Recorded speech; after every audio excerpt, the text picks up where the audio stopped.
In this video, I'm going to show you how to add a bank account to FreshBooks. Now to do this, first you want to go to the bottom left here where it says Bank Connections, and you have to add this via a bank connection. So just click on Connect a Bank button either up here or down here at the bottom.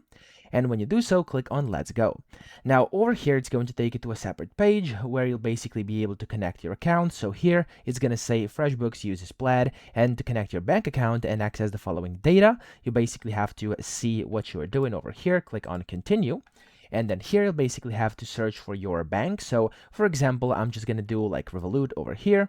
And then you're going to have to go to the second step here where you basically will have to log into Revolut or whatever bank you selected. And then of course you can just continue to log in. And when you log in, you'll be able to confirm your login. And that way you've successfully added your bank onto over here, of course, the FreshBooks dashboard. So I hope this video helped you out. If it did, please subscribe to the channel and help me out as well.